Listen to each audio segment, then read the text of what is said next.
Bismillahirrahmanirrahim.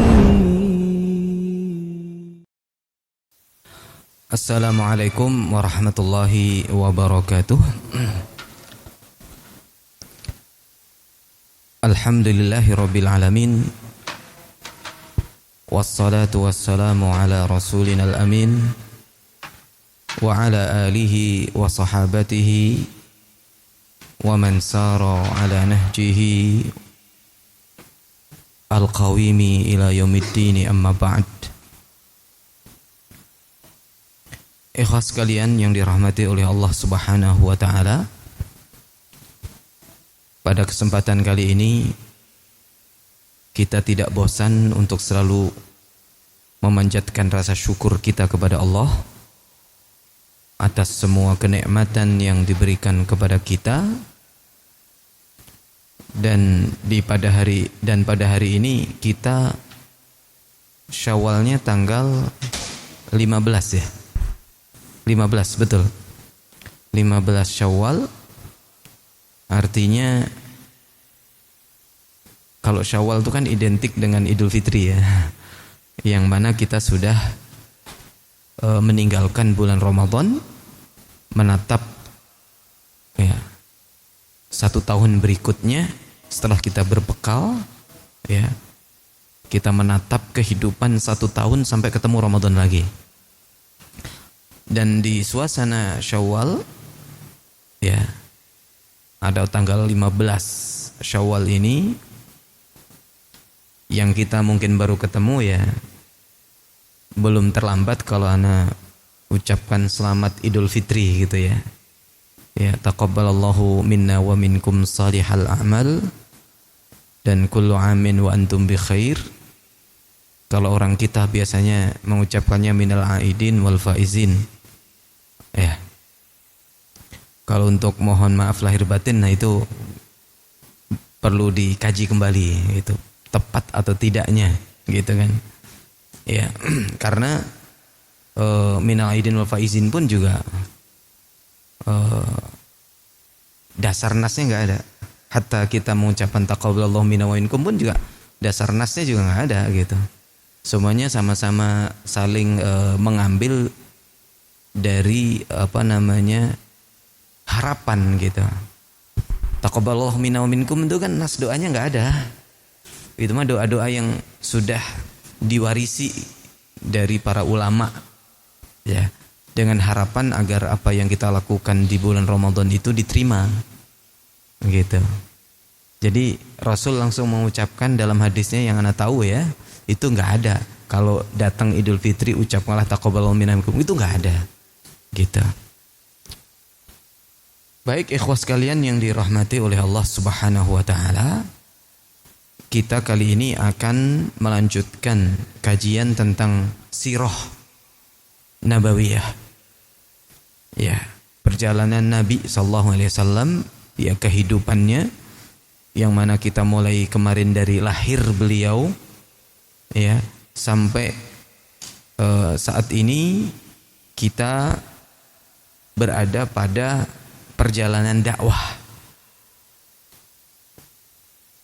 Yang kita kaji dari perjalanan dakwah Nabi sallallahu alaihi wasallam ini masih di awal, di mana setelah beliau diangkat menjadi nabi. Kemudian kemarin kita membahas tentang disuruhnya Nabi sallallahu alaihi wasallam untuk menyampaikan din ini, agama. Jadi Nabi diangkat menjadi nabinya itu dengan surat Al-Alaq. Mulai dari bismillahirrahmanirrahim, Iqra bismi rabbikal ladzi khalaq, khalaqal insana min 'alaq, Iqra wa rabbukal akram. Ya, alladzi 'allama bil qalam, 'allamal insana ma lam ya'lam. 5 ayat. Kemudian beliau diperintahkan untuk menyampaikan dakwah itu dengan surat Al-Mudaththir. Ya ayyuhal mudaththir qum fa'anzir wa rabbaka fakabbir wa thiyabaka fatahhir. Di sini ada kata qum fa'anzir. Ya, bangkitlah, bangunlah. Ya ayyuhal mudaththir, wahai orang yang berselimut, bangunlah. fa'anzir, dan berikan peringatan. Kemudian beliau pun memberikan peringatannya dimulai dari keluarga terdekat. Wa anzir ashiratakal aqrabin. Ya. Sampaikanlah peringatan, artinya berdakwahlah, ya. Sampaikan agama ini dari keluarga terdekat dulu. Sehingga yang paling pertama kali beriman ya siapa? Istrinya. Maka antum kalau memiliki program kebaikan, kalau istri nggak mendukung nggak jalan, betul nggak? Kecuali antum bermuka tebal, artinya istri nggak dukung nggak apa-apa, yang penting saya yakin jalan. Nah, bisa jadi suatu saat kalau antum sudah sukses baru istri ikut, tapi harus kuat dulu. Karena sebagai seorang pemimpin kan gitu. Iya enggak? Sebagai seorang pemimpin asalkan antum kuat, gitu, insyaallah istri anak akan ikut. Ya. Kemudian berdakwah kepada orang yang dikenal. Ya, kalau dari keluarga ya ada Ali, anak-anaknya, kemudian Ali bin Abi Thalib itu kan termasuk keluarganya. Karena Ali bin Abi Thalib itu hidup bersama siapa? Rasul sallallahu alaihi wasallam. Karena pamannya Abu Thalib itu kekurangan. Iya enggak? Dulu siapa namanya? Rasul kan ngikut siapa? Abu Thalib. Kemudian ketika Rasul sudah dewasa, sudah menikah dengan Khadijah, dan beliau juga berdagang kan begitu. Artinya sudah memiliki sumber kehidupan. Akhirnya beliau mengambil siapa? Ali bin Abi Thalib. Pertama memang sepupu beliau, yang kedua ya sepantasnya beliau mengambil salah satu dari anak Ali bin Abi Thalib yang serba kekurangan ekonominya, untuk kalau boleh disebut balas jasa, kan begitu. Oke, maka tidak menjadi sebuah ukuran orang itu kalau sukses dari awalnya sukses, kan enggak ya? Di sini Rasul SAW ngikut orang gitu. Ngikut orang. Dan kalau boleh cerita pun, saya pun ceritakan kepada anak istri juga, saya dulu juga ngikut orang gitu. Ya, 2 tahun saya ngikut orang. Ya. Dan saya ceritakan enggak malu gitu. Enggak apa-apa, ada salah, enggak ada salahnya ngikut orang. Ya, ibu saya janda kan begitu. Saya sekolah, sementara orang tua nggak punya apa-apa kan. Kemudian ada yang menawarkan untuk ikut beliau, saya ikut. Kelas 2, 3 SMA waktu itu. Dan alhamdulillah di situ saya tidak hanya mendapatkan kafalah maliyah, tidak hanya mendapatkan tanggungan kebutuhan harta dalam arti saya bisa makan, saya bisa pakai pakaian, perlengkapan semuanya, tetapi saya juga mendapatkan pendidikan yang baik. Saya dididik bagaimana menjadi seorang pemimpin. Saya dididik bagaimana berjuang. Sehingga saya kelas 2 SMA itu, ini cerita dulu nggak apa-apa ya mukadimah. Kelas 2 SMA itu saya sudah mulai ngajar. Paginya sekolah, sorenya ngajar.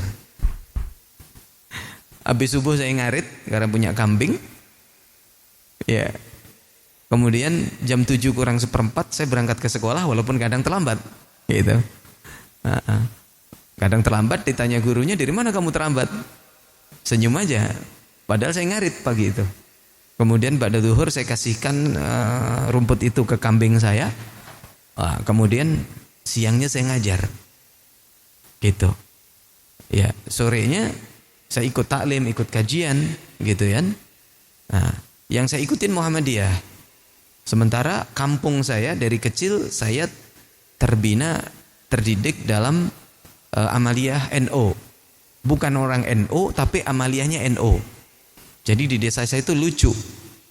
Enggak ada NO, enggak ada Muhammadiyah, enggak ada Persis, enggak ada SI, Syarikat Islam di desa saya. Majemuk, macam-macam, campur aduk. Sampai sekarang. Bahkan kemarin saya ketemu kepala desanya, sama ketemu imam masjidnya yang disebut dengan kiai. Ya. kepala desa bercerita bahwasanya desa kita ini apa sih? Ada yang nyebut Muhammadiyah, ada yang nyebut Salafi, ada yang masuk jamaah tabligh, kata dia begitu. Nggak apa-apa, itu desa saya, dikatain apapun silakan, kata dia. Tidak disebut sebagai NU, nggak apa-apa, silakan. Gitu. Orang mempertanyakan, desa kamu itu Pak Lurah, NU, Muhammadiyah, atau Salafi? Kayak sudah bukan NU lagi. Bagi saya nggak ada masalah, kata dia. Yang penting di situ ada dasarnya, itu kita pakai. Maka saya katakan kepada kepala desanya, Pak Lurah, Pak Kiai, ada doa di situ. Sebelum saya pulang itu ketemuan khusus. Pak Lurah, Pak Kiai, inilah pentingnya kolaborasi antara pemerintah dan umarok dan ulama, pemerintah dan ulama. Gitu. Padahal kepala desa itu guru tarbiyah saya di IM. Tahu IM ya? Ikhwanul Muslimin dulu. Saya pernah juga ikut halaqah Ikhwanul Muslimin. Itu murabi saya dulu. Ya. Saya bilang Pak Lurah sama Pak Kiai ini antar kolaborasi antara pemimpin dan ulama. Nah, sekarang ulama itu harus didukung oleh pemerintah. Sekarang Pak Lurah gini aja.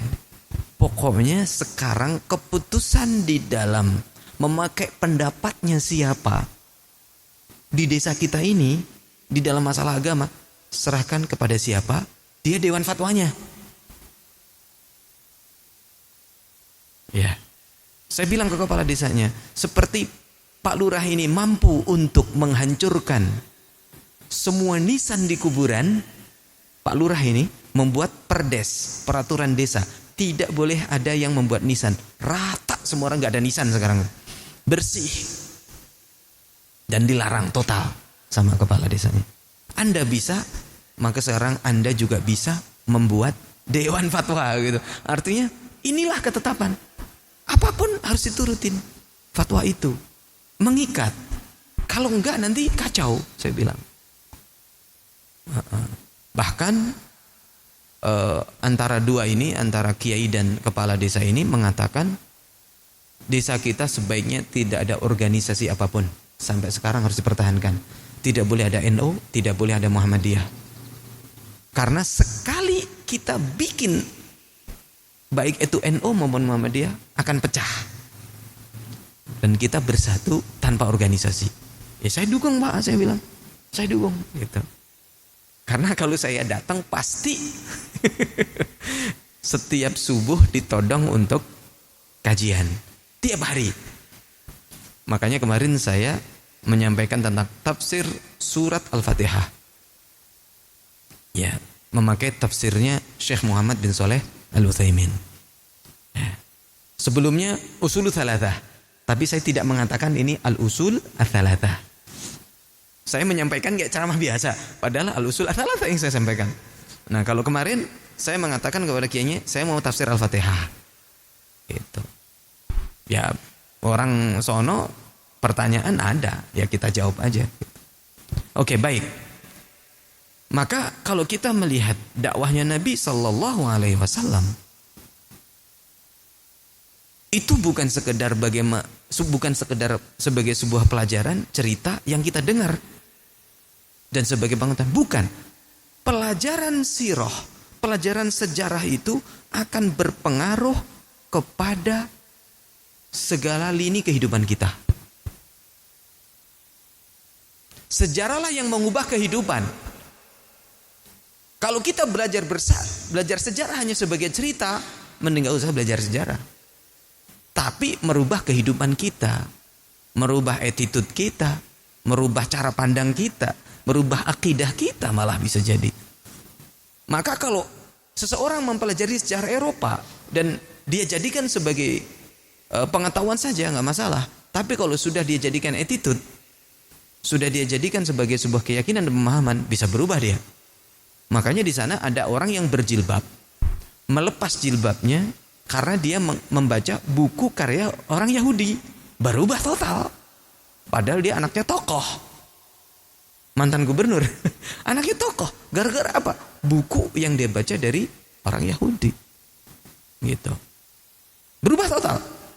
Orang tuanya menangis, ngomong gimana lagi kan gitu. Masa dikatakan dia bukan anaknya? Gitu. Oke. Nah, kemudian dakwah Syria, banyak yang masuk Islam juga di kalangan budak dan sebagainya, dan dakwah Syria itu 3 tahun nih kemarin ya. Setelah itu baru mulailah dakwah Jahriyah. Nabi sudah mulai terang-terangan, bahkan beliau ke bukit mengumpulkan orang, dan di antara orang yang paling melawan pamannya sendiri siapa? Abu Lahab. Sehingga surat turun khusus untuk Abu Lahab. Tabbat yada abi lahabi wa tabb ma aghna anhu maluhu wa ma kasab. Ya kan? Itu surat apa namanya? Al-Lahab. Suratnya pun Al-Lahab gitu loh. Ya, Abu Lahab, surat Al-Lahab. Oke. Nah, ketika dakwah terang-terangan itulah ya, maka banyak pertentangan. Selama ini Rasul sallallahu alaihi wasallam ya, karena beliau berasal dari suku Quraisy, yang mana suku Quraisy itu adalah suku pemuka di Mekah, maka orang kalau mau langsung memusuhi Rasul secara fisik itu mikir dulu. Mikir dulu. Walaupun Abu Lahab dapat posisi lawan, tapi kan Abu Lahab berpikir lagi, di sana ada siapa? Abu Thalib. Ya kan? Ada Abu Thalib yang melindungi siapa? Rasul sallallahu alaihi wasallam. Mikir. Maka orang-orang Quraisy pun yang melawan dakwahnya Nabi sallallahu alaihi wasallam itu, mereka pun menghalang-halanginya dengan berbagai cara. Di antaranya mereka mendekati Abu Thalib dulu, supaya Abu Thalib ini tidak melindungi Nabi. Hasilnya nol. Tidak berhasil juga. Akhirnya dengan cara lain, pemuka Quraisy datang langsung kepada Nabi. Diajarlah diskusi. Gitu kan. Baik-baik gitu. Kalau masih bisa dengan cara musyawarah, pendekatan, mengapa enggak kan gitu. Maka di antara yang diutus siapa kemarin? Al-Walid bin Al-Mughirah. Ketika mendengar ayat-ayat yang dibaca oleh Rasul, beliau terpengaruh. Tetapi ketika pulang bersama syaitan-syaitannya kan gitu, iblis-iblisnya, itu lain lagi ceritanya. Berbalik memusuhi siapa? Rasul kembali.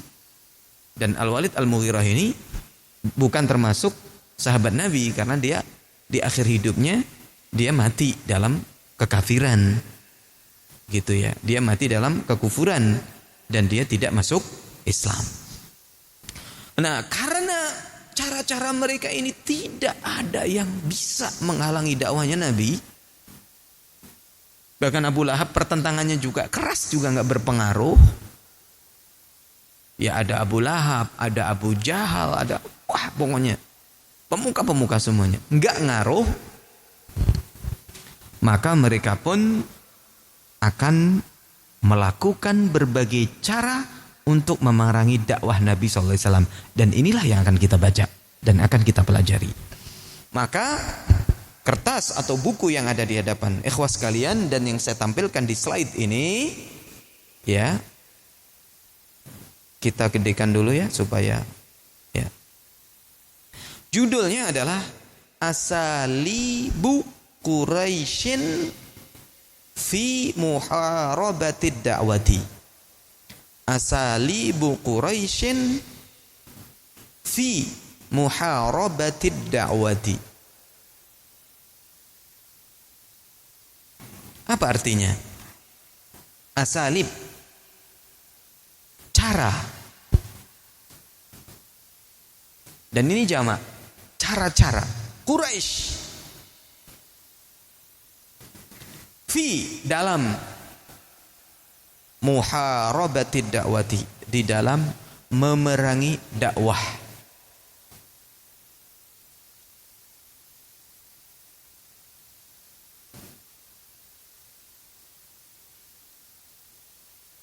Ya.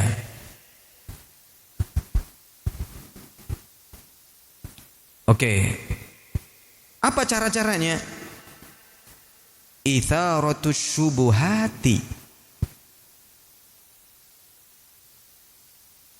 Itsaratu asy-syubuhati haula al-Qur'an, haula al-Qur'ani.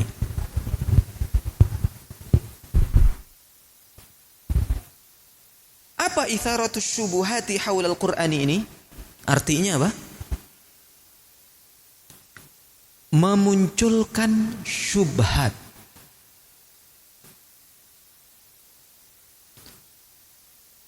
Ya, apa itu syubhat? Ketidakjelasan, keraguan-raguan, kebimbangan, kerancuan haulal Quran, seputar Al-Quran. Paham? Ini bisa dipahami? Cara yang pertama adalah itsaratus syubuhati haulal Qur'ani. Mereka memunculkan di masyarakat Quraisy pada saat itu syubhat seputar Al-Quran.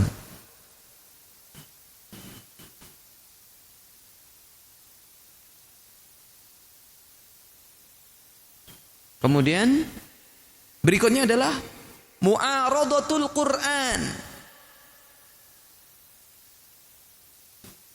Apa mu'aradatul Quran itu?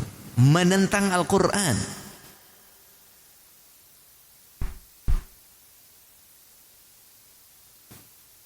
Kemudian musawamatun, tawar-menawar.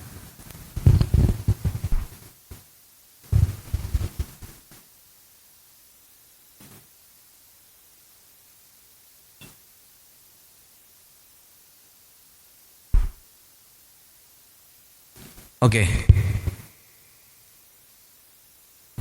Ketika orang Quraisy melihat Rasul sallallahu alaihi wasallam terus berdakwah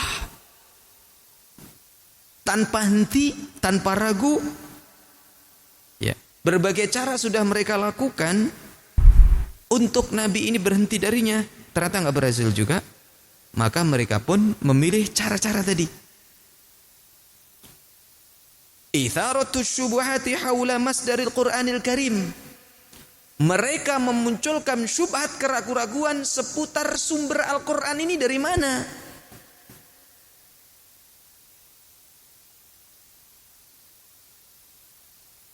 Mereka pun menyebarkan isu yang dusta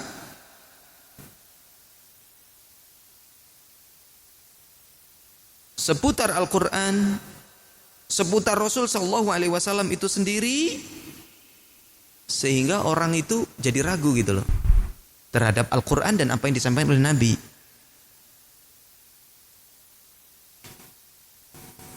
Ada apa nih?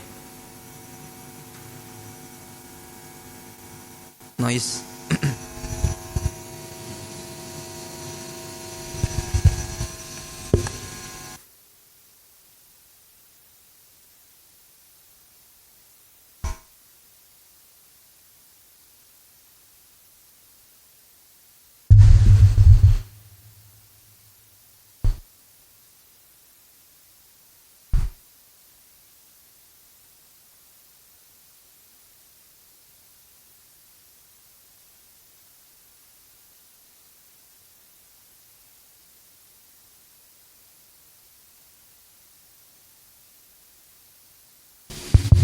Cek.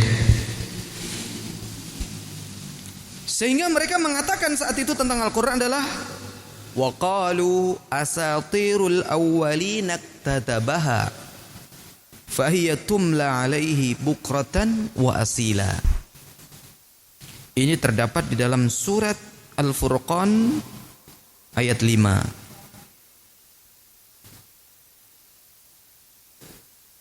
Ya.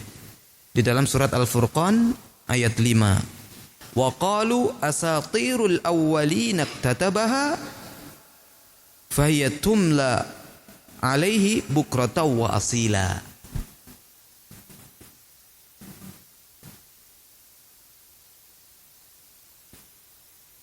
Wa qalu, dan mereka mengatakan asatirul awwalin. Apa asatirul awwalin? Dongeng, sekedar dongeng orang-orang terdahulu.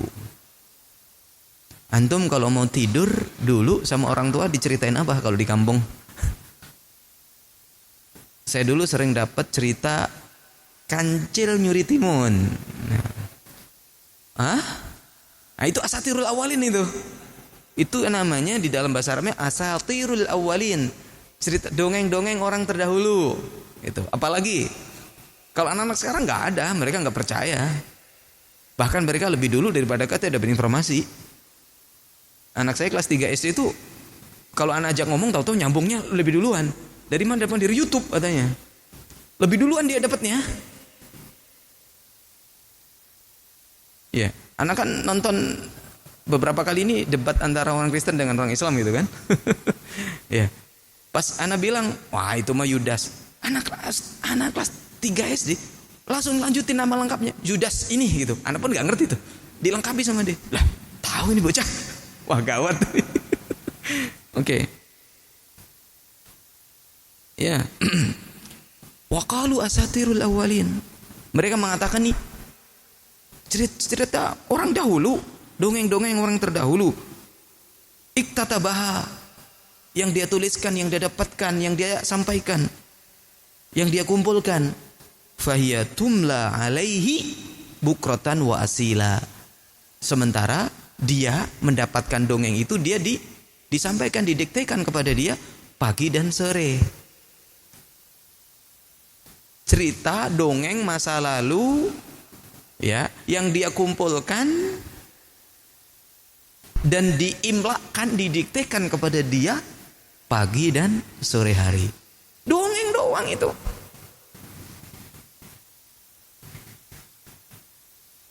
Kemudian Al-Quran itu bukan wahyu. Al-Quran itu bukan wahyu katanya, kata mereka. Sehingga mereka mengatakan di dalam surat An-Nahl ayat 103, innama yu'allimuhu bashar. Dia itu diajari oleh manusia. Jadi Muhammad itu yang dia sampaikan ketika membaca Al-Quran disampaikan itu kalau bukan dongeng, maka sungguhnya dia itu ya yang ngajarin orang aja, diajarin sama orang dia sampaikan, bukan wahyu. Asalnya dari siapa? Dari orang yang. Kemudian mereka juga mengatakan, kan Rasul itu kan manusia biasa. Mengapa kamu percaya? Mali hadar rasuli ya'kulu at-ta'ama wa yamshi fil aswaq. Masa utusan Allah dia juga makan, minum, pergi ke pasar. Itu kan manusia biasa. Jangan diikuti. Padahal kalau seandainya Allah memilih Rasul dari kalangan malaikat pun tidak akan pernah diterima sama mereka. Kan mereka mengatakan seandainya diturun pada kami itu malaikat gitu loh. Ya, belum tentu diterima. Belum tentu diterima. Dan salah juga. Ya. Ana sedikit dari apa yang saya dengar dari debat itu, dan salah juga ketika orang Kristen itu meyakini bahwa Yesus itu adalah Tuhan.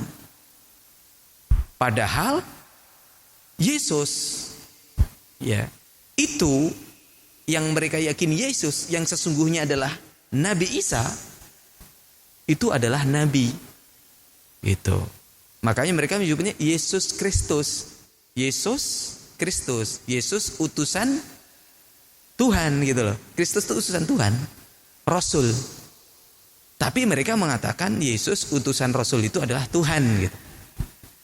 Itu salah juga kan? Kalau di dalam Islam itu sangat logis banget. Allah mengajarkan agamanya melalui siapa? Manusia yang Allah pilih untuk diutus menyampaikan apa yang diajarkan oleh Allah. Gitu. Bagaimana komunikasi antara Allah dengan Rasul ini? Khususnya Nabi Muhammad melalui perantara siapa? Jibril. Yang di dalam Al-Quran ya Ar-Ruh dibilang apa? Ruh kan? Disebutnya ruh. Nah, orang Kristen salah paham gitu. Jadi Allah mengutus Isa untuk menyampaikan agama. Komunikasi antara Isa dengan siapa? Allah itu melalui siapa? Ruhul Qudus, malaikat. Salah kaprahnya siapa? Salah kaprahnya Kristen itu di mana? Allah, kemudian siapa? Ruhul Qudus, kemudian siapa? Yesus ini tiga-tiganya apa? Tuhan. Yang disebut dengan konsep Trinitas, Tritunggal, gitu.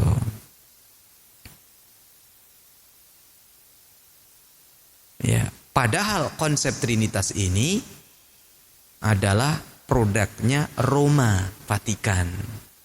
Jadi Kristen itu produknya Vatikan. Gitu. Yang tidak pernah diakui Kristen ini sama orang Yahudi gitu. Jadi antara Yahudi dengan Islam itu sama-sama nyembah satu Tuhan kan? Gitu. Nah, Nasrani yang dibawa oleh Nabi Isa itu sama menyembah Nabi satu Tuhan. Nah, Kristen enggak mengakui yang mereka sebut dengan Yesus itu adalah Tuhan. Gitu. Bisa dipahami itu ya. Jadi kalau masih agama samawi, Islam, Yahudi, Nasrani itu sama mentauhidkan Allah. Gitu.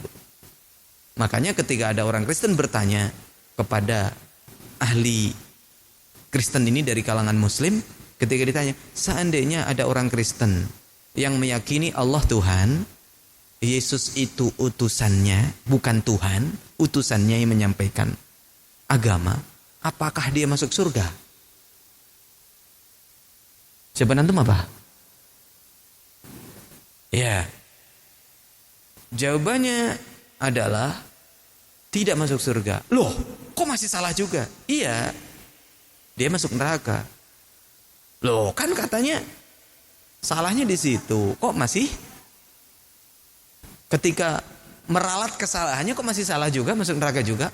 Iya, karena apa? Orang yang meyakini bahwasanya Yesus itu adalah nabi, yang sesungguhnya adalah Isa, misalkan. Kemudian Bapa itu adalah Allah, gitu kan? Maka dia harus mengikuti apa yang disampaikan oleh Yesus, Nabi Isa. Apa? Mengikuti dakwahnya Nabi Muhammad, gitu. Kalau sudah mengikuti dakwahnya Nabi Muhammad, maka dia selamat. Pas diminta untuk syahadat belum mau, mikir dulu, ya. Yaitu hidayah kaitannya. Nah, sekarang orang-orang kafir Quraisy, itu mereka meyakini Allah Maha Pencipta. Tetapi mereka menuhankan siapa? Patung. Yang dulunya patung ini adalah orang, ya, nama-nama patung ini adalah nama-nama orang soleh.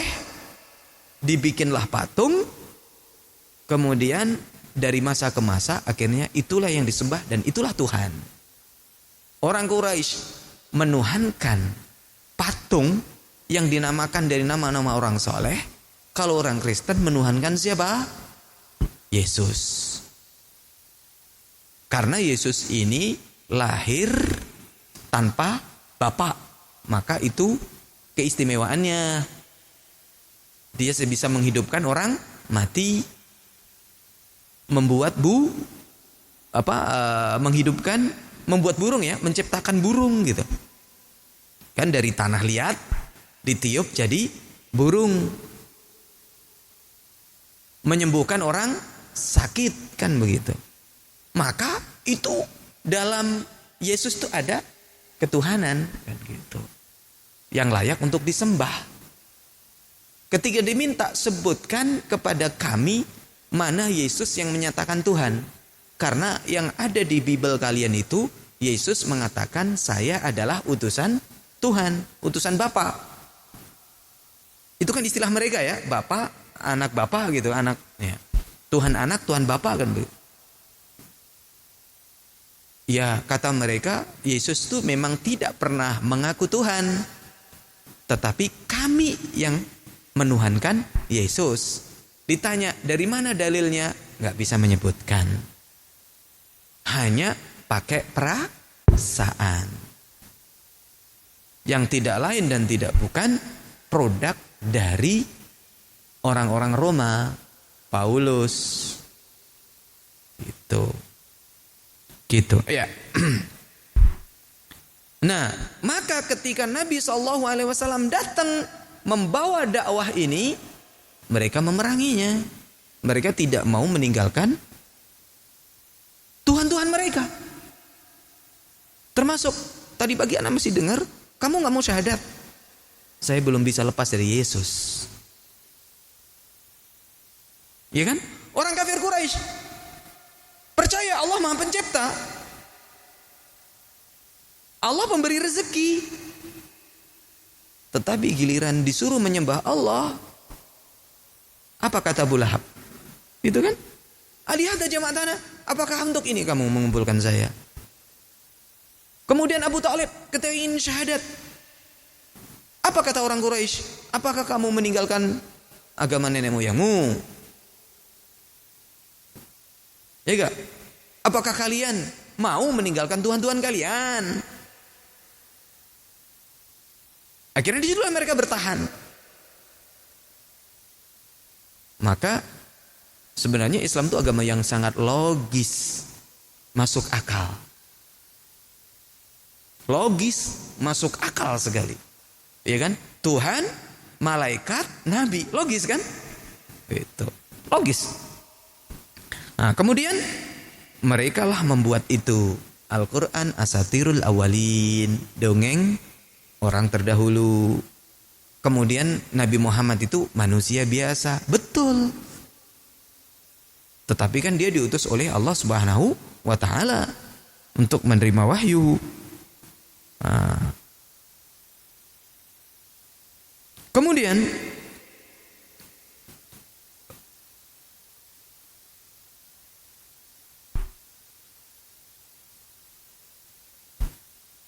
mereka mengatakan begini, bahwasanya apa yang disampaikan oleh Muhammad itu bukan wahyu, itu diajarin sama orang.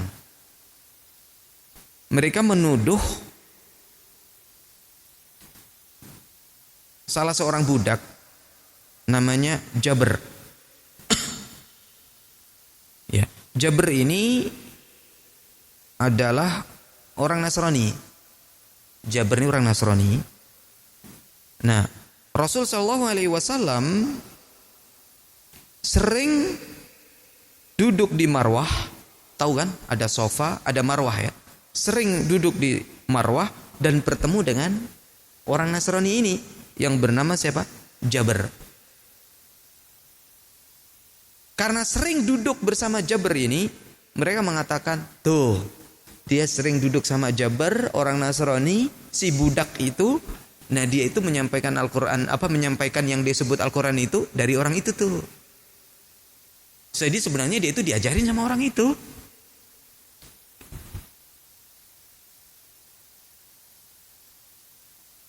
Ya.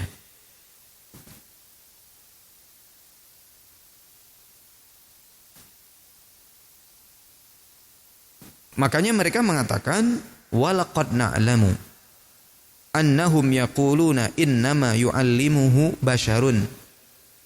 Allah Subhanahu wa taala berfirman, walaqad na'lamu, dan kami pun mengetahui bahwasanya mereka mengatakan, orang-orang kafir Quraisy itu, innama yu'allimuhu basyarun. Muhammad itu hanya diajarin oleh manusia yang lain, manusia biasa, bukan wahyu dari Tuhan.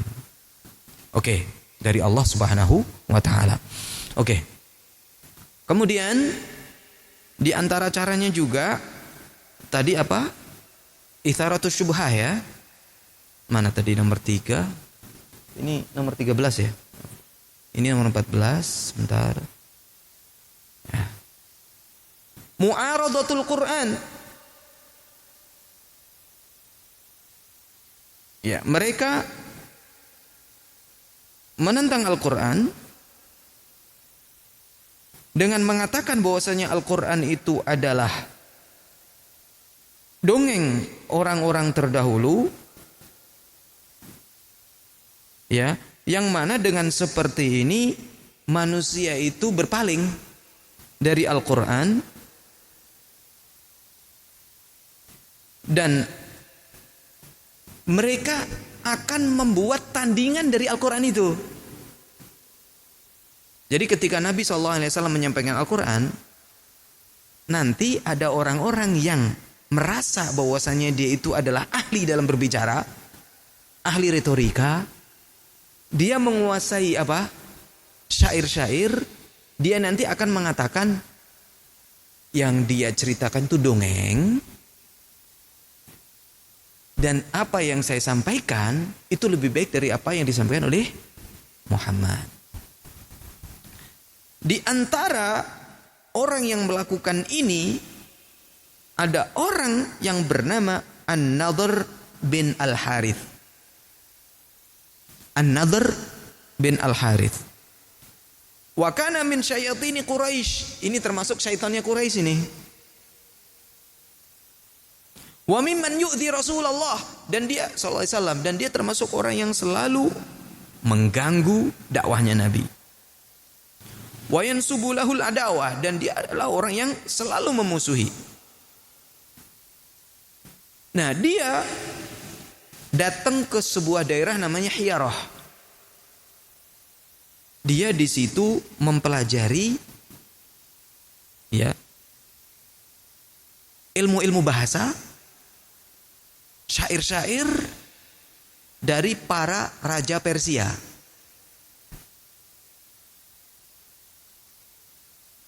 Hairah ini nama kota, atau Hiyarah ya, itu nama kota ya yang dekat dengan Kufah.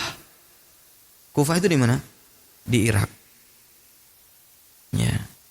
Nah, di situ raja-raja Persia di situ, dan dia belajar ya kan?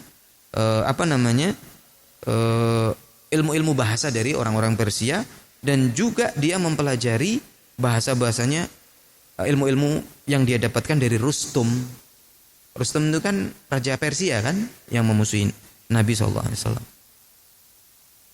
Fakana idza jalasa Rasulullah majlisan, jika Rasul SAW duduk di suatu majelis, kemudian Rasul memberikan atau menyampaikan dakwah kepada manusia, memperingatkan akan pedihnya neraka, azab neraka, kemudian memberikan kabar gembira tentang syurga, kemudian menyampaikan ayat-ayat Al-Quran kepada mereka, kemudian nanti Nabi bangkit meninggalkan mereka. Nah, ini An-Nadhr bin Al-Harith ini baru datang kepada orang-orang yang saat itu mendengarkan siapa? Dakwahnya Nabi SAW.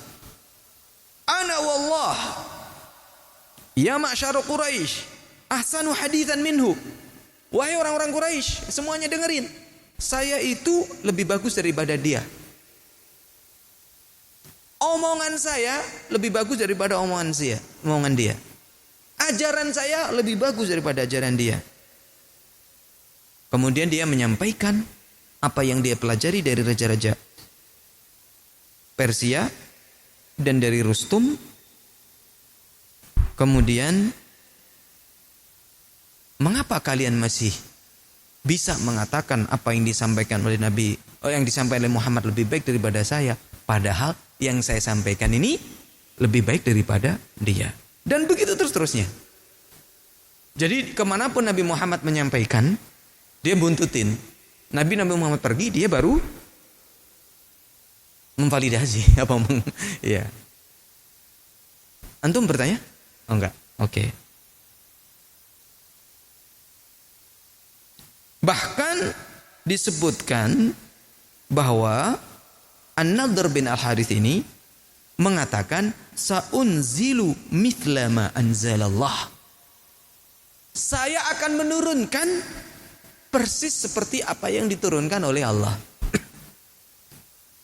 Artinya apa? Saya mampu untuk membuat tandingan Al-Quran.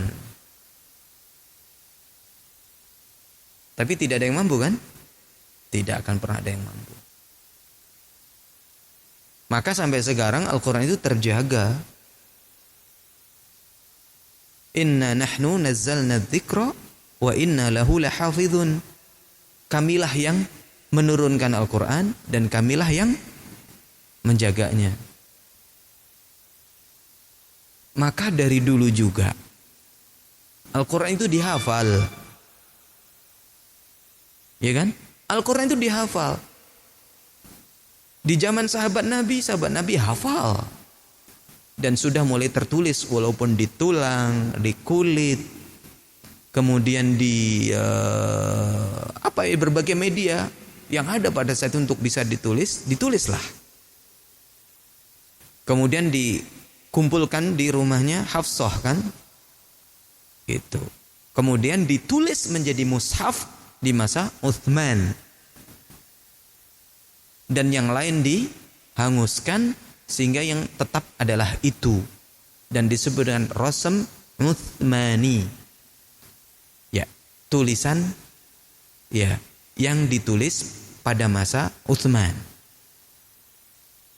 Versi Utsmani. Apakah boleh ditulis dengan versi yang lain? Dengan tulisan Arab biasa? Boleh aja.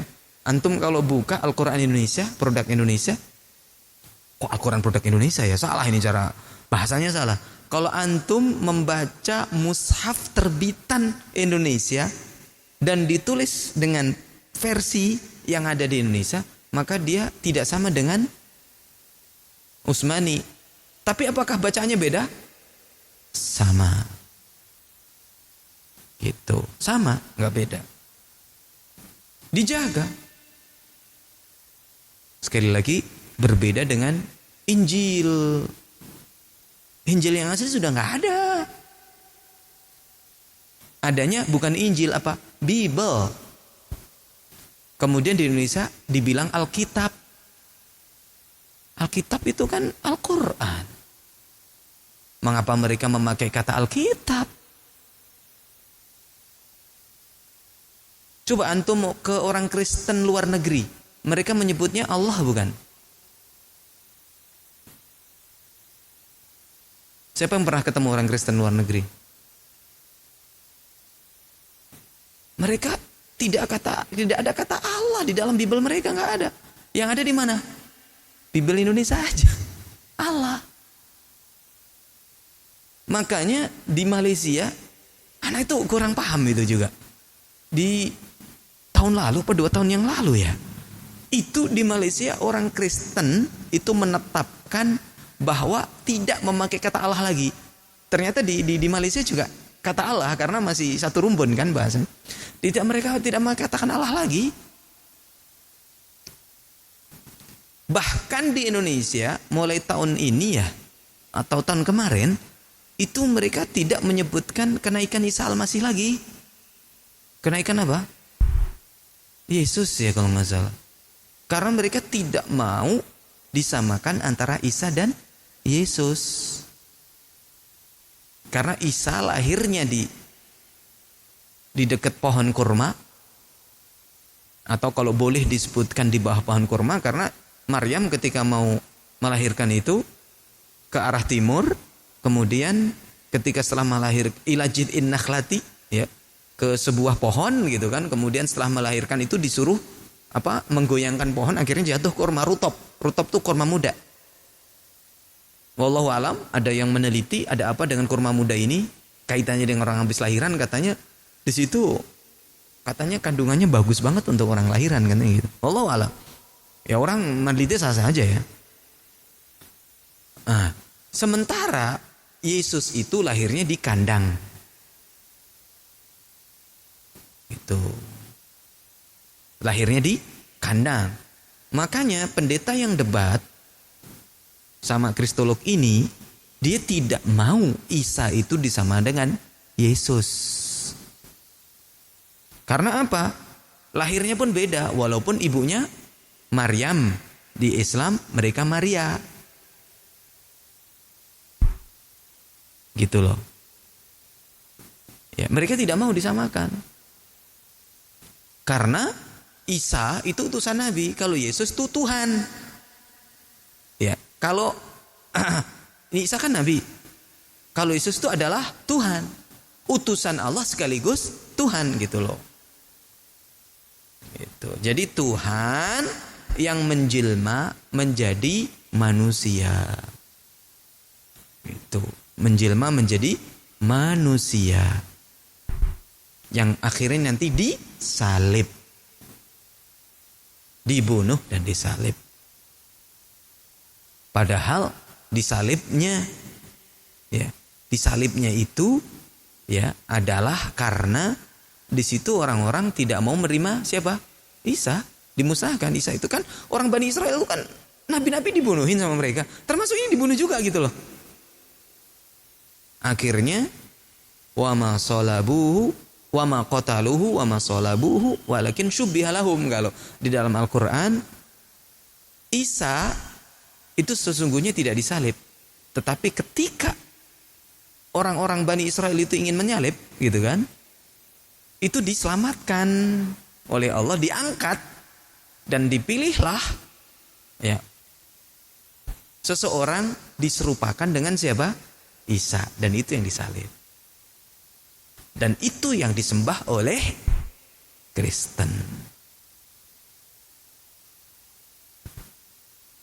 Oke.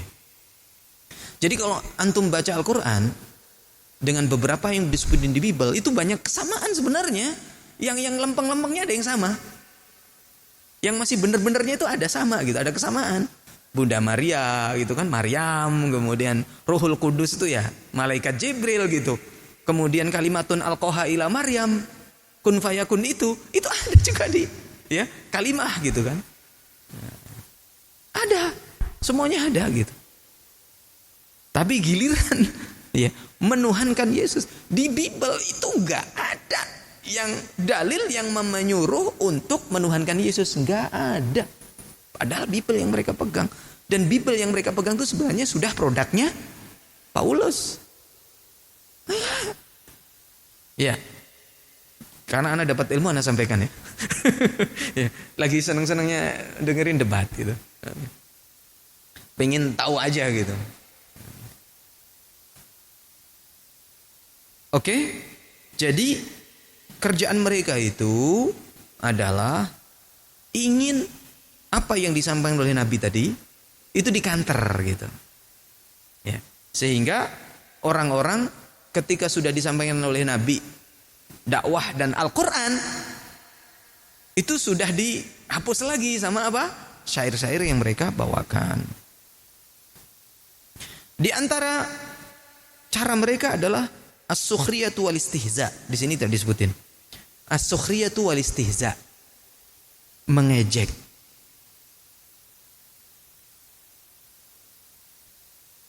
Mencela, menghina, mendustakan.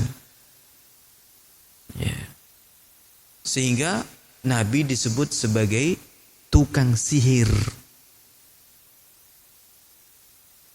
Wajibu an ja'ahum mundhirun minhum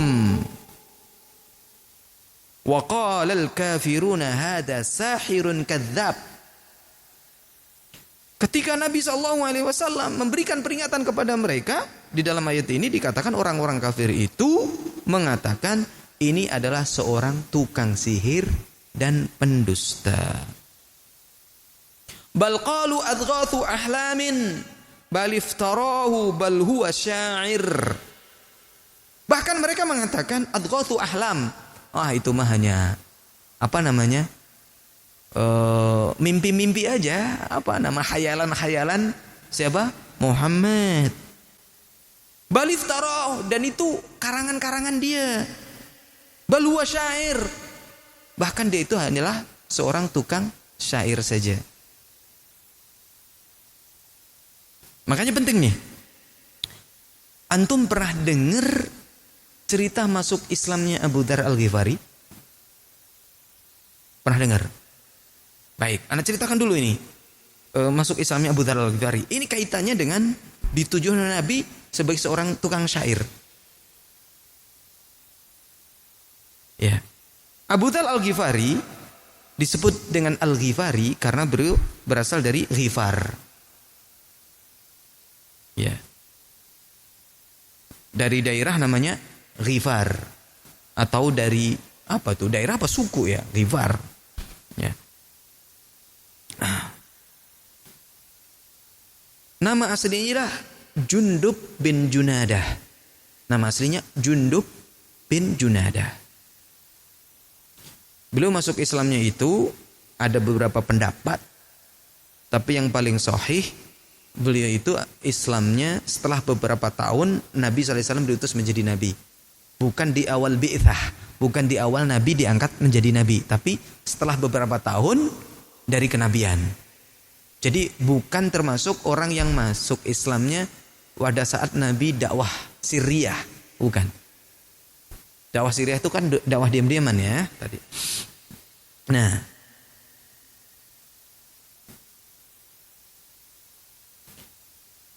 seperti yang diriwayatkan dalam Sahih Muslim dan Ahmad, bahwa Abu Dzar menceritakan bagaimana dulu masuknya Islam. Kharajna min qaumina Ghifar, kami keluar dari kaum kami dari ini lebih bukan nama daerah Ghifar ini, lebih tepatnya dia adalah kabilah. Kami pergi meninggalkan kabilah Ghifar. Kami yang dimaksud tuh ana wa akhi Unais dan ummuna. Saya dan saudara saya bernama Unais dan ibu saya. Jadi bertiga. Kemudian Unais ini mengatakan kepada ibunya, innali hajatan di Makkah. Sebenarnya saya punya keperluan di Mekah. Fakfini hatta atik. Tunggu saya sampai saya datang. Jadi meninggalkan kaumnya Ghifar. Kemudian Unais ini izin ke ibunya untuk ke Mekah. Nah, di Mekah itulah Unais bertemu dengan Nabi Muhammad. Mendengar, ini saya cerita singkat ya. Kalau panjang saya bacakan satu persatu panjang. Mendengar apa yang disampaikan oleh Nabi SAW. Dan Unais ini saudaranya siapa? Abu Dzar ini, dia tukang syair. Tukang syair. Di kita syair ya. Syair itu syairnya ya. Kalau di dalam bahasa Arab syair itu orangnya. Ya. Kalau narasinya itu namanya syair, syairun, syair. Kalau kita syair itu narasinya ya. Ya, teksnya. Ya, liriknya. Ya. Kalau di dalam bahasa Arab syair itu orangnya. Nah, Unais ini dia tukang syair. Nah, ketika mendengar Nabi SAW menyampaikan Al-Quran, karena dia tahu bahwasanya itu adalah karena dia tahu mengetahui syair, maka dia mengatakan,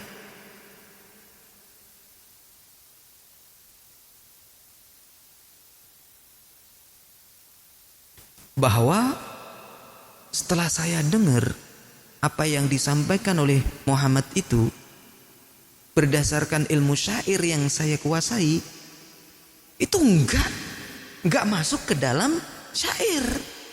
Dia itu bukan syair. Tetapi kata-kata indah yang tidak mungkin itu dari manusia.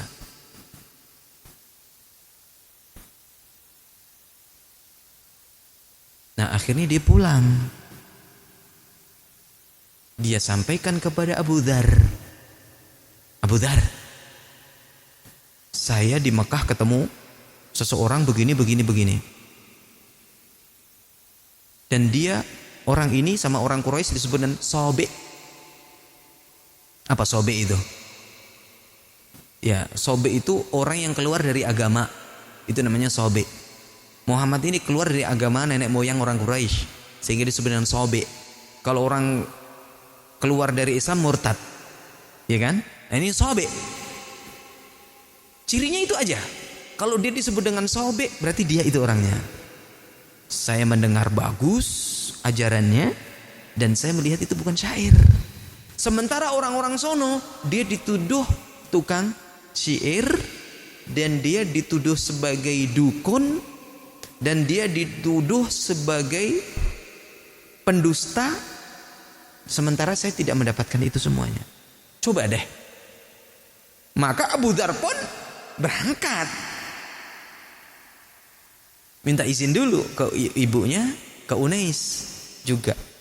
Dan Unais berpesan, hati-hati ya, kamu nanti kalau ketemu dengan orang ini, kamu nanti akan dimusuhin juga. Karena orang-orang Mekah memusuhi dia semuanya. Nah, akhirnya dia menuju Mekah dan dia pengen mencari siapakah, yang manakah orang ini, Muhammad ini mana. Maka dia mencarinya, dia langsung datang ke kampung orang-orang miskin. Biasanya orang miskin, orang awam, orang ini biasanya jujur-jujur ya kan? Dia mengatakan polos kan, biasanya gitu. Nah, dia begitu.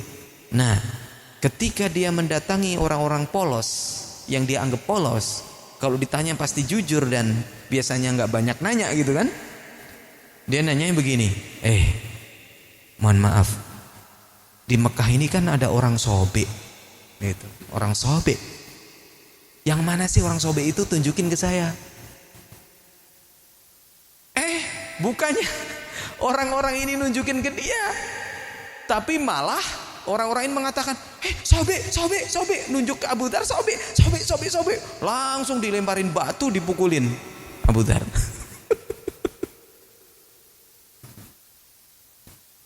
Padahal udah diwanti-wanti tadi, hati-hati gitu. Seandainya Abu Dzar gak nanya, yang penting masuk dulu, kan lama-lama tahu sendiri ya.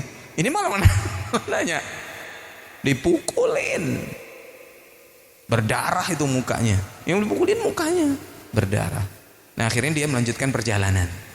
Sampailah dia di Masjidil Haram, di Ka'bah.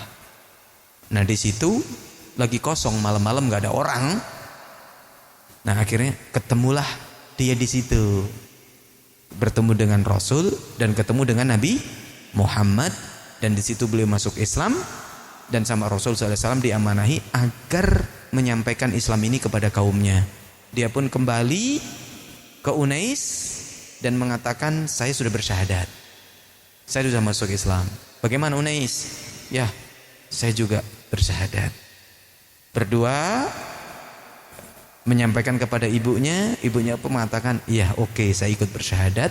Mereka pun pulang, dan mereka sampaikan kepada kaumnya ajaran Nabi. Dan sebagian kaumnya ini, bahkan di sini disebutkan berapa ya, setengahnya kalau nggak salah, itu masuk Islam. Jadi Bani Ghifar melalui Abu Dzar Al-Ghifari, ya, kebanyakan dari mereka masuk Islam.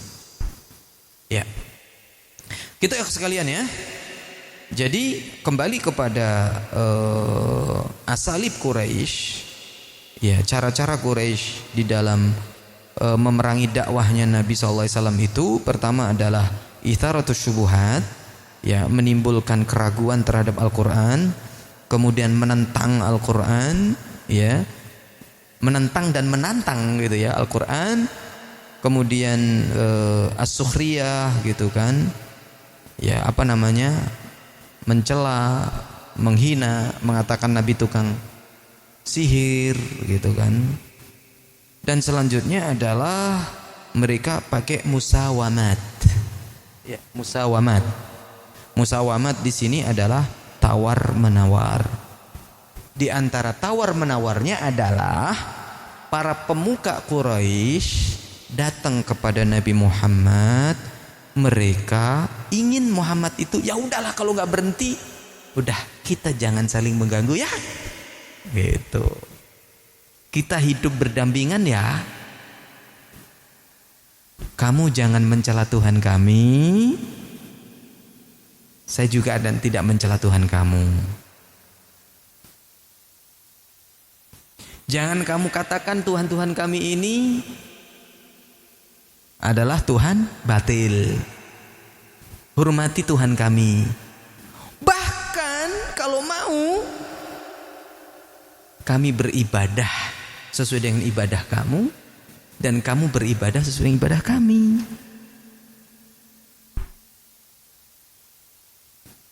Ya. Dah gitu ya, mau enggak? Ya, kita toleransi lah, saling menghormati, saling menghargai.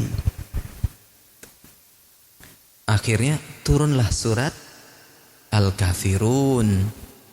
Qul ya ayyuhal kafirun, katakan wahai Muhammad, wahai orang-orang kafir, la a'budu ma ta'budun, saya tidak beribadah sebagaimana kalian beribadah, wala antum abiduna ma'bud, ya.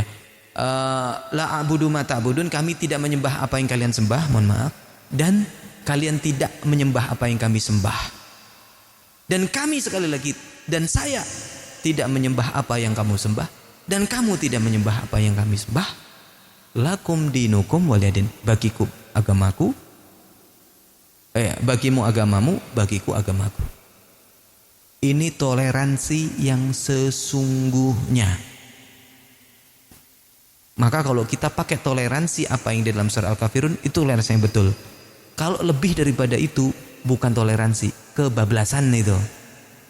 Datang ke gereja, ikut Natalan, jangan. Mengucapkan Natal, jangan. Itu kebablasan.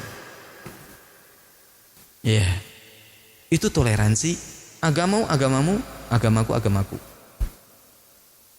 Bahkan kita memang tidak boleh mencela Tuhan mereka. Dikhawatirkan mereka mencela Tuhan kita. Jangan. Itu. Oke, baik.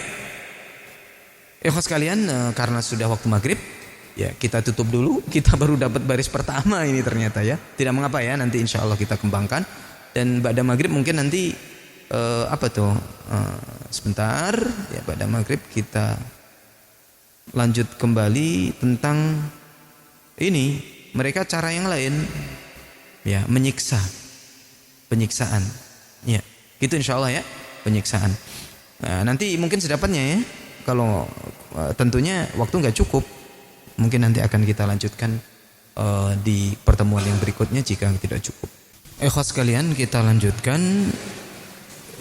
Tadi di awal pertemuan kita sampaikan cara-cara Quraisy di dalam memerangi dakwah Nabi. Yang pertama adalah menimbulkan atau menumbuhkan syubhat seputar Al-Quran, terus mengadakan perlawanan terhadap Al-Quran, kemudian musawamat, tawar-menawar. Ya, yang tadi kita tutup dengan surat Al-Kafirun ya, di mana orang Quraisy menawarkan kepada Nabi Muhammad agar beribadah ya setahun ya, sesuai dengan terhadap Tuhan yang mereka ibadahi ya, kemudian mereka beribadah kepada Tuhan yang disembah oleh Nabi Muhammad setahun ya. Tetapi Rasul sallallahu alaihi wasallam menolak hal itu sesuai dengan wahyu dari Allah Subhanahu wa taala dalam surat Al-Kafirun itu. Nah, maka di sini disebutkan ya. Di sini lam tuflih Quraisyun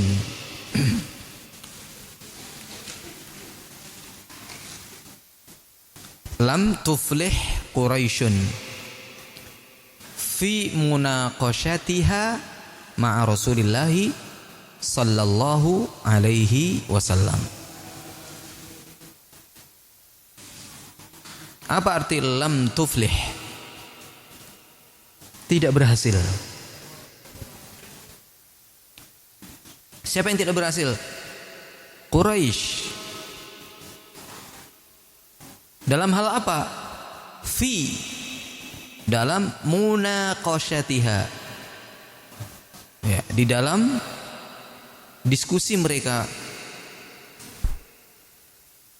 ma'a Rasulillahi, bersama Rasul sallallahu alaihi wasallam. Diajak damai sudah gitu kan. Kita saling menghargai, menghormati. Bahkan ibadah pun kita gantian gitu. Maka fakkarat. Kita lanjutkan dulu. Fakkarat Quraisyun bi uslubin akhara. Bi uslubin akhara.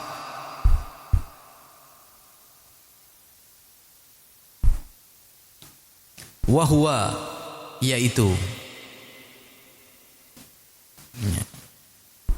wahwa. Apa fakkarat? Berfikirlah. Fakkaro, fikir. Dari bahasa Arab juga berfikir ya. Fakkaro, fikir. Karena ide, pikiran itu bahasa Arabnya fikrah, fikir. Ya.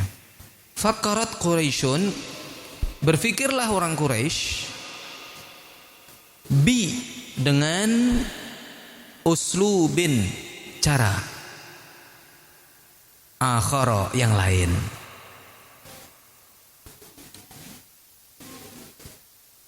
Wahuwa, yaitu apa kira-kira cara yang lain?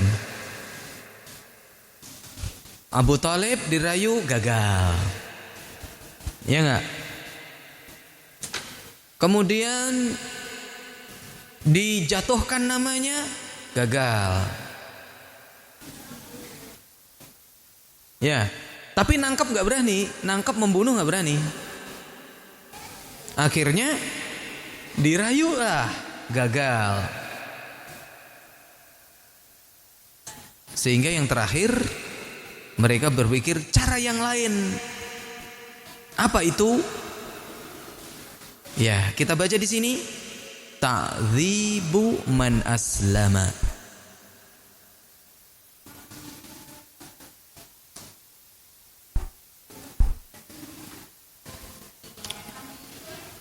Apa ta'dzibu man aslama? Menyiksa. Azab. Azab kan siksaan. Ta'dzib, menyiksa. Man aslama, orang yang masuk Islam.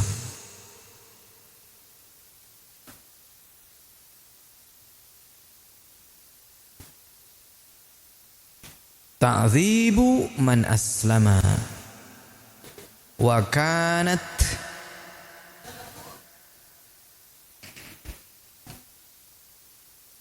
fitnatun syadidatun ala sahabati.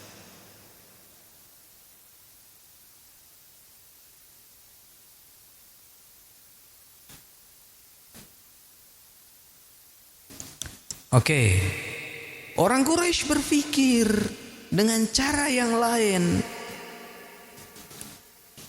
ya kan? Dirayu, dibujuk, dijelek-jelekin namanya, dijatuhin namanya, kredibilitasnya dihancurkan. Ya, identitasnya dijatuhkan. Enggak juga. Ya udah, enggak ada cara lain. Menyiksa orang yang masuk Islam. Wa kanat fitnatun syadidah. Dan ini adalah fitnah yang ujian ya, di sini fitnah sini ujian yang berat bagi sahabat. Masalahnya nyiksanya ya bukan sekedar menyiksa. Menyiksanya melampaui batas. Nanti kita baca ya, melampaui batas.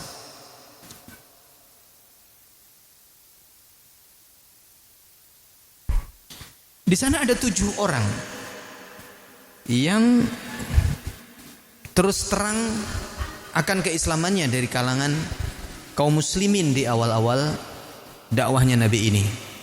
Pertama Rasulullah itu sendiri. Yang kedua siapa? Abu Bakar.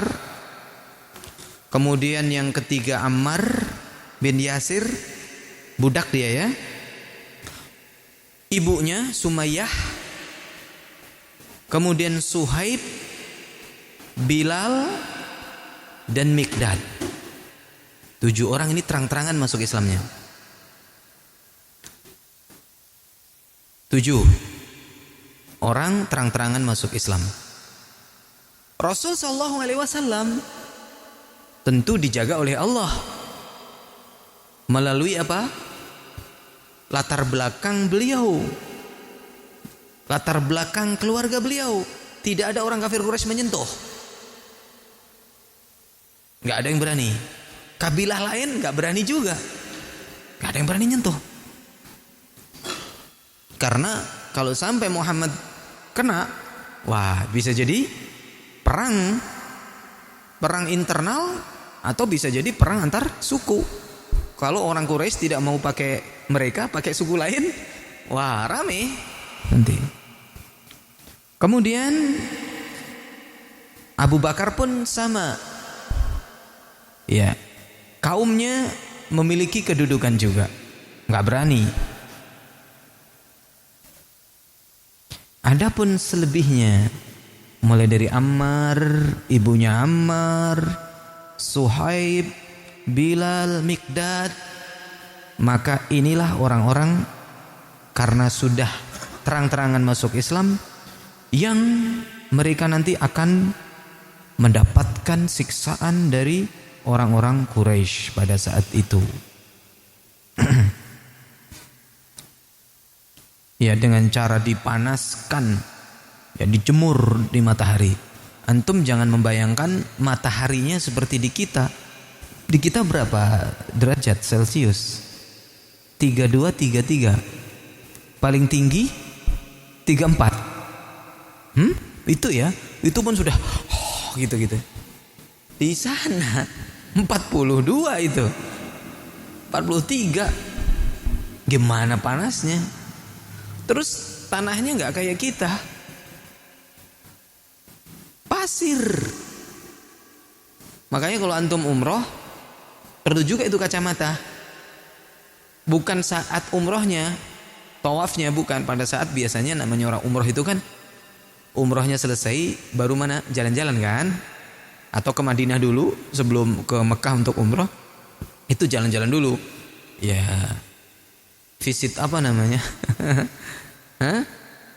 city tour ya, city tour istilahnya ya. Itu kan kemana-mana itu. Di Madinah ada city tournya ya, ke Uhud gitu kan, ke Museum Al-Quran, ke Masjid Qiblatain, ke Masjid Quba kan gitu. Antum kalau dari Masjid Nabawi ke Masjid Quba bisa pakai itu, golf itu, mobil golf itu. Gratis. Ada juga yang nekat jalan kaki, ada. Ya, lumayan. Ya. Ada sekitar 7 kiloan. Ya. Ada yang nekat jalan kaki, semangat. ada ya. Ya. Ya namanya mumpung di sana mungkin maksudnya gitu ya. Kemudian ya ke tempat yang lain. Nah itu kalau turun dari bus, kalau bus kan kacanya kaca ini semua kan ya, pakai kaca film ya, keluar, wah gitu, mata tuh silau gitu. Pertama udah silau aja karena nggak terbiasa saking panasnya. Ya, melihat tuh ya udah, apalagi antum perjalanan Mekah Madinah kanan kiri bis. Karena pakai kaca film jadi nggak begitu terasa silaunya. Cuman kalau antum melihat pasir batu. Jadi mereka itu kalau punya tanah nggak bisa otomatis bikin rumah. Antum beli tanah langsung bisa bikin rumah kan? Iya nggak? Lo ada duitnya maksudnya? Nggak, maksudnya di sana walaupun punya duit, kemudian dia beli tanah, kemudian langsung bangun, tetangganya belum ada, nggak bisa. Kalau kita nggak ada tetangga, bisa. Antum di kampung nih sawah, iya kan? Masih sawah semua. Tiba-tiba antum pengen sawah anak-anak uruk, anak bikin rumah. Jadi nggak ada tetangga, nggak apa-apa. Jadi ya di bawah pohon bambu jadi juga kan. Biasanya pinggiran sawah itu kan pohon-pohon bambu gitu. Bambunya antum tebang jadi. Di sono misalkan tanah luas nih, padang pasir. Antum belilah 100 meter persegi deh. Antum bikin rumah di situ sendiri. Nggak hidup, antum nggak bisa hidup. Ya, karena apa? Dari mana airnya? Nggak ada. Antum bisa, bangunannya jadi. Antum minum dari mana? Nggak bisa. Oke. Nah, inilah yang akan mendapatkan azab. Coba kita carikan di sini. Ada beberapa kisah azabnya. Mus'ab bin Umair. Ini kalau Mus'ab bin Umair ini, Mus'ab bin Umair termasuk bukan yang disiksa, tetapi dia lebih kepada bagaimana sikap keluarga. Mus'ab bin Umair itu bangsawan. Kalau yang ana sebutkan tadi itu rakyat jelata, bahkan budak. Itu yang akan disiksa betul. Nah, ini bangsawan ini. Mus'ab bin Umair itu bangsawan. Artinya priayi. Jadi bajunya paling bagus. Parfumnya paling wangi. Maka Rasul mengatakan, "Ma ra'aitu bima kata ahadan ahsanu limmatan wala araqqa hullatan wala an'ama ni'matan min Mus'ab bin Umair." Di Mekah ini saya tidak mendapatkan orang yang lumah itu adalah rambut. Saya tidak mendapatkan rambutnya yang paling indah, rapih, dan tidak ada bajunya yang paling bagus, dan tidak ada yang mendapatkan kenikmatan hidup ya lebih daripada Mus'ab bin Umair. Paling rapi, paling ganteng. Tapi meninggalnya apa Mus'ab bin Umair itu? Meninggalnya seperti apa? Kain kafannya nggak cukup untuk menutupi tubuh beliau. Ya. Nah, ketika beliau masuk Islam, beliau menyembunyikan keislamannya. Kemudian suatu saat sholat dan kepergok. Ya, kepergok salah seorang namanya Utsman bin Tolhah. Kemudian Utsman bin Tolhah ini menyampaikan ke ibunya dan menyampaikan ke keluarganya. Akhirnya keluarganya itu menarik dia dan menahan dia di rumah. Enggak boleh keluar. Dia ditahan. Enggak boleh ngapa-ngapain. Sampai ya suatu saat ibunya kasihan juga. Akhirnya dia dikeluarkan dari penahanan rumah itu. Enggak boleh keluar, ditahan. Ini dari kalangan ini ya, dari kalangan bangsawan ya. Sebentar. Ini Bilal. Kalau Bilal paling pedih. Oke, nggak apa-apa. Kita bacakan Bilal. Bilal adalah seorang budak. Nama lengkapnya Bilal bin Rabah.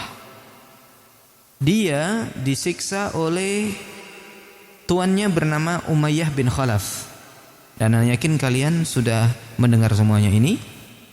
Dia dijemur di waktu siang, panas-panasnya itu. Di puncak panasnya matahari, dia dijemur. Kemudian dia diterlentangkan. Ya, dijemurnya itu diterlentangkan, bukan disuruh duduk, dibiarkan, enggak, terlentangkan. Ya. Kemudian diletakkan batu besar di atas dadanya. Dan dia pun dibiarkan begitu, ya. Tapi tetap dia mengatakan ahad, ahad. Ahad, ahad. Dan dia satu-satunya yang bertahan untuk mengatakan itu. Kalau sebagian yang lain pura-pura. Kamu harus meninggalkan Tuhanmu, pura-pura. Dilepas. Kalau yang bersikeras hanya Bilal. Yang akhirnya nanti Bilal ini dibeli oleh Abu Bakar dan menjadi muadzin Rasul sallallahu alaihi wasallam. Kemudian keluarga Yasir. Keluarga Yasir itu ada Ammar, ya kan? Ada ibunya yang tadi disebutkan di depan. Ammar bin Yasir dan ibunya serta bapaknya semua masuk Islam itu. Bertiga ini masuk Islam. Mereka disiksa, ya, oleh Banu Makhzum yang dikepalai oleh Abu Jahal. Ya. Nah, keluarga Yasir ini, keluarga Yasir berarti 3 orang ya. Yasirnya sendiri, Ammar sama istrinya Yasir. Dibawa keluar juga sama, ya, mereka dijemur sampai-sampai Rasul sallallahu alaihi wasallam lewat. Mereka sedang disiksa itu. Rasul hanya mengatakan sobron ya ala Yasir fa inna mau'idakum al jannah. Sabar wahai keluarga Yasir, sesungguhnya janji Allah untuk kalian adalah surga. Yasir meninggal ketika disiksa. Tinggal siapa? Sumayyah, istrinya Yasir, dan Ammar. Abu Jahal laknatullah alaihi membunuh ibunya Yasir dengan tombak di kemaluannya. Kemaluannya ditumbak sampai meninggal. Sehingga beliau adalah orang yang syahid dari kalangan wanita pertama kali. Adapun Ammar disiksa, dibakar, ditenggelamin.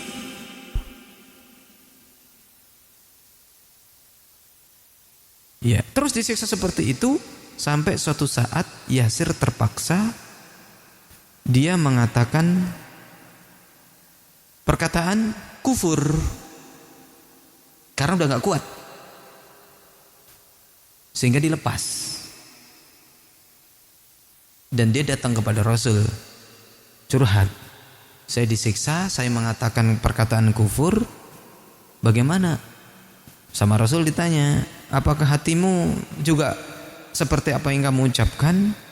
Tidak. Nah, maka Rasul sallallahu alaihi wasallam mengatakan,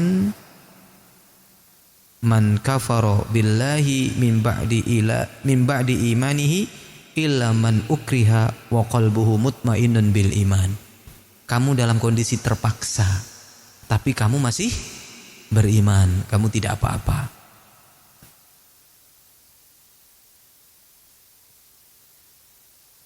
Ya, nggak apa-apa. Nanti kalau kamu diadab lagi, disiksa lagi sama mereka, maka kalau kamu mengatakan itu lagi nggak apa-apa, karena kamu tidak mengucapkannya karena sengaja, mengucapkannya karena dalam kondisi sadar. Tapi dalam kondisi tersiksa, dan dalam kondisi terpaksa. Ini adalah keluarga Yasir. Dan yang paling berat siksaannya adalah Khabbab bin Al-Ard. Sahabat Nabi yang paling berat siksaannya adalah Khabbab bin Al-Ard. Tidak ada yang seberat beliau siksaannya.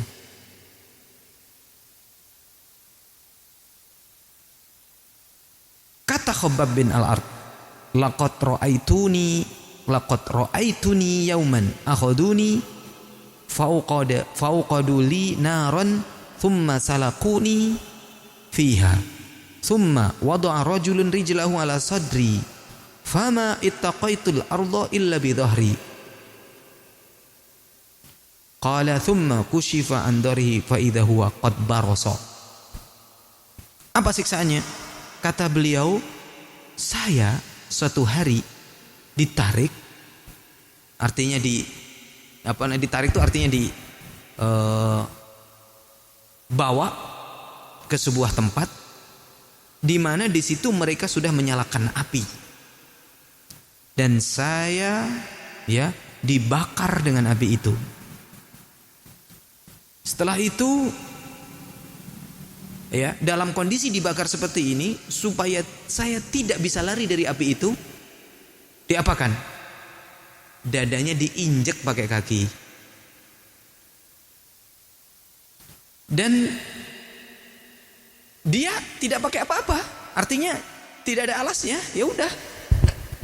Jadi dibakar, diinjek gitu kan? Dan dia tidak pakai alas apapun. Di tanah itu berarti kan pasir sono ya. Kalau kita tentang tanah rumput mungkin kita kebayang. Di sana tanah pasir. Tanahnya pasir, ya dia langsung diterlentangkan, dibakar, kemudian diinjek supaya nggak lari kemana-mana. Kemudian ketika dia menceritakan itu setelah Islam ini ini cerita beliau setelah Islam udah jaya gitu. Kemudian dibukalah dadanya, maka punggungnya, maka di punggungnya terlihat baros. Tahu baros? Yang apa? Kayak belang-belang.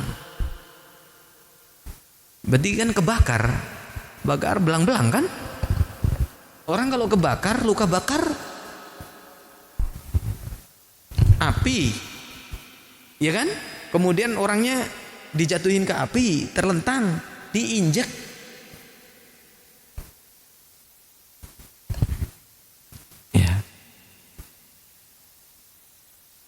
Dan tidak ada seberat siapa tadi?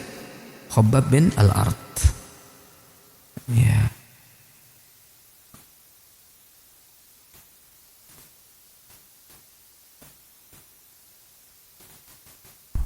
Kemudian ini Khabbab bin Al-Ard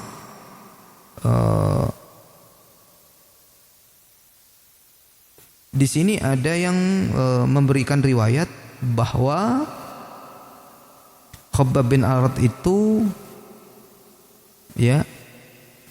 selain disiksa tadi, qad iktawa fi batnihi, perutnya disetrika. Sehingga dia mengatakan, saya tidak mendapatkan seorang pun yang disiksa dari kalangan Nabi SAW yang lebih berat daripada saya. Kata Khabbab bin Al-Ard itu seperti itu. Nah, para sahabat ini datang kepada Nabi, menceritakan apa yang mereka rasakan, mengeluhkan, mengadu kepada Nabi SAW tentang apa yang mereka rasakan itu. Wahai Nabi, mengapa Anda tidak meminta pertolongan kepada Allah agar kami segera lepas dari ini? Itu kata Nabi SAW, bersabar saja sampai dengan kesabaran ini kapan? Sampai kapan? Sampai nanti pada suatu saat kalian tidak ada rasa takut lagi. Bahkan orang yang berjalan memakai kendaraan mereka itu mereka tidak ada rasa takut sama sekali. Artinya apa? Udahlah bersabar.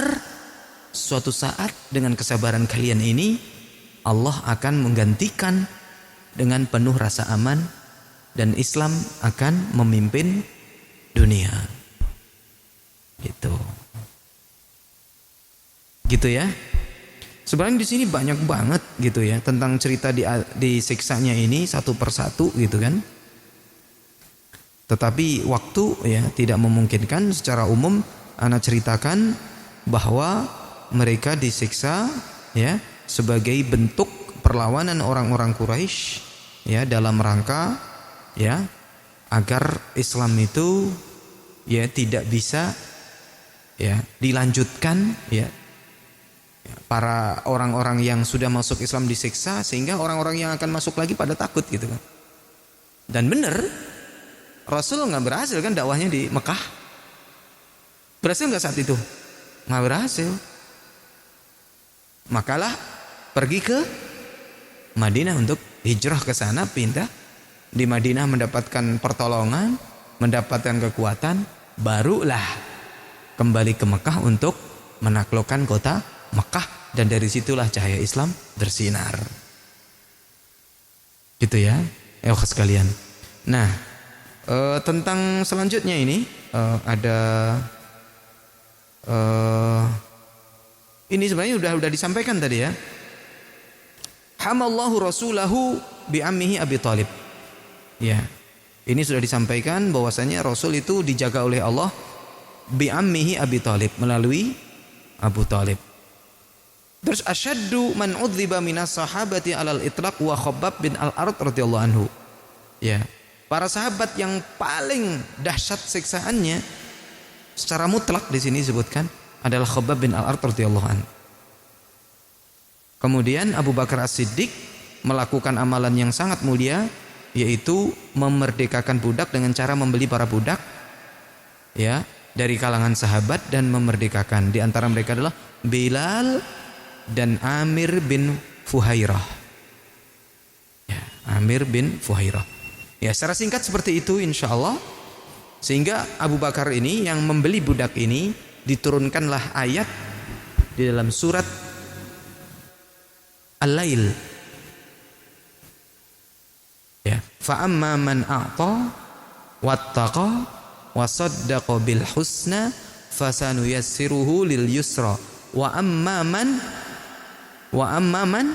bakhila wastaghna wa kadzdzaba bil husna fasanuyassiruhu lil usra wa ma yughni anhu maluhu idza taradda inna alaina lal huda wa inna alaina lal huda wa inna lana lal akhirata wal ula fa andartukum naron taladha la yaslaha illal ashqa alladhi kadzdzaba wa tawalla wa sayujannabuhal atqa alladhi yu'ti malahu yatazakka wa ma li ahadin indahum min ni'matin tujza illa ibtigha'a wajhi rabbil a'la wa la sawfa yarda. Ayat ini diturunkan berkaitan dengan Abu Bakar yang membeli para budak. Ya, sampai bapaknya mengatakan, "Mengapa kamu membeli budak-budak yang lemah kayak gitu? Belilah budak yang kuat, yang mau membantu kamu, meringankan pekerjaan kamu, menjaga kamu. Beli-beli kayak gitu terus kemudian dikemerdekakan," kata dia. Kata Abu Bakar apa? "Saya melakukan ini hanya berharap pahala dari Allah." Nah, kan disebutkan di sini illabtigha'a wajhi rabbihil a'la. Hanya berharap wajah Allah yang maha tinggi. Wala saufa yardha. Ya, dan dia akan mendapatkan keberuntungan. Ya, ini turun terkait dengan Abu Bakar As-Siddiq radhiyallahu anhu. Ya, ikhwas sekalian, jadi slide 13 ini insyaallah secara umum sudah kita selesaikan. Kemudian insyaallah nanti ya Akh Endi ya, kalau nanti ada bisa panjang umur gitu kan, kita lanjutkan ke slide berikutnya ya, di 14. Ya. Apa yang terjadi di situ insyaallah akan kita lanjutkan, di mana hijrah ke Habasyah. Kita kenalnya hijrahnya ke Madinah aja ya. Ternyata ada hijrah ke Habasyah, ke Ethiopia. Pernah hijrah ke Ethiopia. Oke. Barakallahu fikum wa sallallahu ala nabiyina Muhammad wa ala alihi washabihi ajmain. Kalau jika ada salahnya maka itu semata-mata karena kekurangan ana, dan kalau ada benarnya itu semata-mata datangnya dari Allah Subhanahu wa taala. Wa akhiru da'wana alhamdulillahi alamin. Wassalamualaikum warahmatullahi wabarakatuh.